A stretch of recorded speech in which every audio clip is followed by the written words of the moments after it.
پرواز ہے دونوں کی اسی ایک جہاں میں، گرگس کا جہاں اور ہے شاہین کا جہاں اور، الفاظ و معانی میں تفاوت نہیں لیکن ملا کی اذاں اور ہے مجاہد کی اذاں اور۔ ایک دفعہ نا ایک شاہین اور ایک گرگ دونوں اکٹھے پرواز کرنے لگے، دونوں ایک جیسے نظر آ رہے تھے، زمین سے بے نیاز، آسمان سے بے خبر، بس مصروف پرواز تھے۔ دیکھنے والے بڑے حیران ہوئے، کہتے ہیں یار یہ ہم فطرت نہیں ہیں، ہم پرواز کیسے ہو گئے، ہم سفر کیسے ہو گئے؟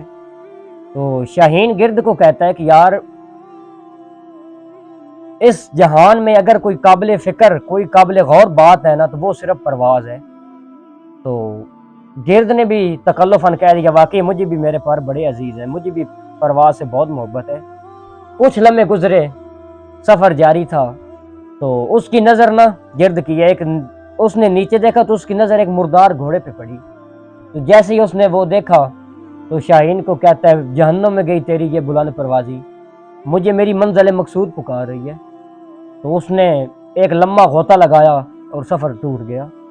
جیسے ہی سفر ٹوٹا شاہین بالکل اکیلا ہو گیا۔ تو انسانوں میں اگر یہ چیز دیکھنی ہو نا تو کوئی مشکل نہیں ہے کہ فطرت جو ہوتی ہے نا وہ اپنا اظہار کر کے رہتی ہے، فطرت اپنی ظاہر ہو کر رہتی ہے۔ وہ میاں محمد باغ شارف کھڑی آپ سرکار کا ایک شعر ہے بہت خوبصورت، فرماتے ہیں نیچاں دی اشنائی کولوں فیض کسے نہیں پایا، ککر تے انگور چرایا ہر گچھا زخمایا۔ والسلام۔